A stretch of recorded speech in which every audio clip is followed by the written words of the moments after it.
ముఖ్యమంత్రి రేవంత్ రెడ్డి సొంత జిల్లా పాలమూరులో కారు పార్టీ ఖాళీ అయ్యే సూచనలు కనిపిస్తున్నాయి. ఉమ్మడి జిల్లాలో ఆపరేషన్ ఆకర్ష్కు కాంగ్రెస్ నేతలు తెర తీశారు. ఇద్దరు బీఆర్ఎస్ ఎమ్మెల్యేలు మరో ఇద్దరు ఎమ్మెల్సీలను తమ బుట్టలో వేసుకునే ప్రయత్నంలో ఉన్నారు.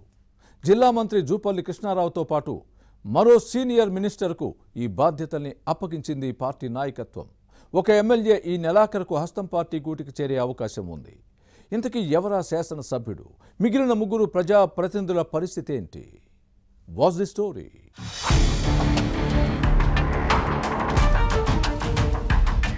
ఉమ్మడి పాలమూరు జిల్లాలో బీఆర్ఎస్ కు కాంగ్రెస్ ఎత్తి పెడుతోంది. కారు పార్టీ ఎమ్మెల్యేలు ఎమ్మెల్సీలను తమ వైపు తిప్పుకోవడం ద్వారా ఖాళీ చేసేందుకు వ్యూహాత్మకంగా పావులు కదుపుతోంది. అసెంబ్లీ ఎన్నికల్లో 2 సీట్లకే పరిమితమైన బీఆర్ఎస్ పార్లమెంట్ ఎలక్షన్స్ లో పూర్తిగా తుడిచిపెట్టుకుపోయింది. స్థానిక సంస్థల ఎమ్మెల్సీ ఉప ఎన్నికలో గెలిచినా ఆ సంతోషం ఎక్కువ రోజులు నిలిచేలా కనిపించడం లేదు. ఈ ముగ్గురు ప్రజాప్రతినిధులతో కాంగ్రెస్ నేతలు చర్చలు జరుపుతున్నారని సమాచారం. హస్తం పార్టీ వైపు మొగ్గు చూపే విషయంలో వీరు మీనమేషాలు లెక్కిస్తున్నా క్యాడర్ నుంచి మాత్రం రోజు రోజుకు ఒత్తిడి పెరుగుతోంది. కాంగ్రెస్ లో చేరటమే మంచిదని సూచిస్తున్నట్టు వినిపిస్తోంది.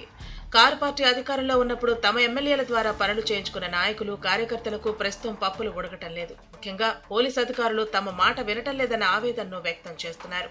ఈ నేపథ్యంలోనే ఎమ్మెల్యేలు బండ్ల కృష్ణమోహన్ రెడ్డి, విజయుడితో పాటుగా ఎమ్మెల్సీలు చల్లా వెంకట్రామిరెడ్డి, నవీన్ కుమార్ రెడ్డి ఏం చేయాలన్న అంశంపై తర్జన పడుతున్నారని వినిపిస్తోంది.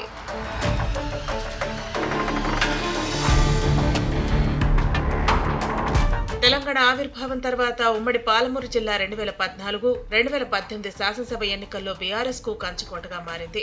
కానీ 2023 అసెంబ్లీ ఎన్నికలతో పాటు ఇటీవల జరిగిన పార్లమెంట్ ఎలక్షన్స్ లో తుడిచిపెట్టుకుపోయింది. ముఖ్యమంత్రి రేవంత్ రెడ్డి ఈ జిల్లా బిడ్డే కావడంతో ఇక్కడి రాజకీయాలకు ప్రాధాన్యత సంతరించుకుంది. బీఆర్ఎస్ ను పూర్తిగా ఖాళీ చేసేలా పక్కా ప్రణాళికతో కాంగ్రెస్ ముందుకు సాగుతోంది. ఈ క్రమంలో బీఆర్ఎస్ కీలక నేతల చేరికలకు రంగం సిద్ధమైంది.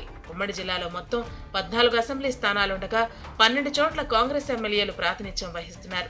గద్వాల, అలంపూర్ మాత్రమే బీఆర్ఎస్ శాసనసభ్యులు విజయం సాధించారు. ఈ క్రమంలో వీరిని కాంగ్రెస్ లోకి తీసుకొచ్చే బాధ్యతలను మంత్రి జూపల్లి కృష్ణారావుతో పాటుగా మరో సీనియర్ మినిస్టర్ కు అప్పగించినట్లు సమాచారం.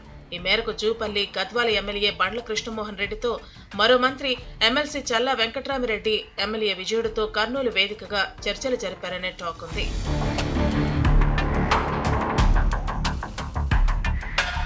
మంత్రి జూపల్లి కృష్ణారావు, గద్వాల బీఆర్ఎస్ ఎమ్మెల్యే బండ్ల కృష్ణమోహన్ రెడ్డి మధ్య 2 దశాబ్దాలు రాజకీయ సంబంధాలు ఉన్నాయి. కాంగ్రెస్ లో చేరే విషయంలో ఈ శాసనసభ్యుడు సుముఖత వ్యక్తం చేసినట్టు సమాచారం. కానీ ఇదే సమయంలో కొన్ని షరతులు పెట్టినట్టు వినిపిస్తోంది. ప్రస్తుతం కాంగ్రెస్ లో కొనసాగుతున్న జిల్లా పరిషత్ చైర్పర్సన్ సరిత పదవీ కాలం పూర్తయిన తర్వాత ఎలాంటి ప్రాధాన్యత ఇవ్వద్దని కండిషన్ పెట్టారట. హస్తం పార్టీ దీనికి ఒప్పుకుంటే బండ్ల కృష్ణమోహన్ రెడ్డి ఈ నెలాఖరులోగా కాంగ్రెస్ కూటికి చేరే అవకాశం ఉందనే చర్చ సాగుతోంది.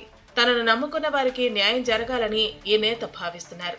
విపక్ష ఎమ్మెల్యేగా తనకు తగిన ప్రాధాన్యత లేకపోవడంతో పార్టీ మారాలనే నిర్ణయానికి వచ్చినట్లు ప్రచారం జరుగుతోంది.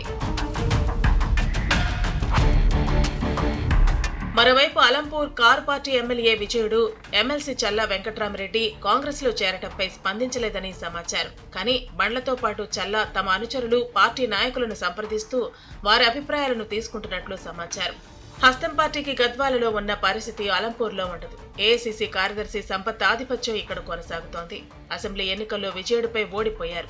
పార్లమెంట్ ఎలక్షన్స్ లో టికెట్ కోసం ప్రయత్నించి భంగపడ్డారు. కానీ పార్టీ నిర్ణయించిన మల్లు రవి గెలుపు కోసం కృషి చేశారు. దీంతో ఈ నేతదే పైచేయి అయింది.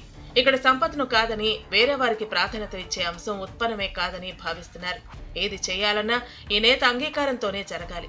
మరోవైపు కాంగ్రెస్ లో చేరే అంశంపై ఎమ్మెల్సీ చల్లా వెంకట్రామిరెడ్డి ముందు వెనక ఆలోచిస్తున్నారు.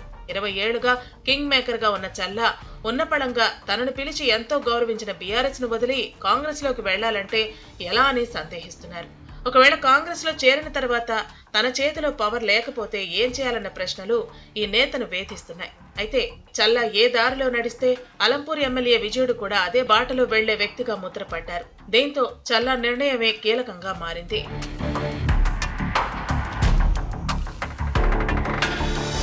ఇక స్థానిక సంస్థల ఎమ్మెల్సీ ఉప ఎన్నికలో గెలిచిన నవీన్ కుమార్ రెడ్డికి కూడా కాంగ్రెస్ నుంచి ఆఫర్ వచ్చినా ఇప్పుడే పార్టీ మారితే ఎలా అన్న ఆలోచనలో పడ్డారు. షాద్ నగర్ ఎమ్మెల్యే వీరపల్లి శంకర్ తో విభేదించే రాజకీయం చేస్తున్న విషయాన్ని ప్రస్తావిస్తున్నారు. హస్తం పార్టీలో చేరితే ఈ ఎమ్మెల్యేతో ఎలా వ్యవహరించాలనే అంశంపై సందిగ్ధంలో కొట్టుమిట్టాడుతున్నారు. తనపై క్రిమినల్ కేసులు లేవని ఈ ఎమ్మెల్యే ఎన్నికల అఫిడవిట్లో ప్రస్తావించడంపై హైకోర్టులో కేసుంది. ఈయనపై అనర్హత వేటు పడితే కాంగ్రెస్ లో చేరాలని నవీన్ కుమార్ రెడ్డి భావిస్తున్నారు. పాలమూరు జిల్లాలో ఉన్న ఇద్దరు బీఆర్ఎస్ ఎమ్మెల్యేలు ఎమ్మెల్సీలు చేర్చుకునే విషయంలో హస్తం పార్టీ వ్యూహం ఎంతవరకు ఫలిస్తుందో చూడాలి మరి.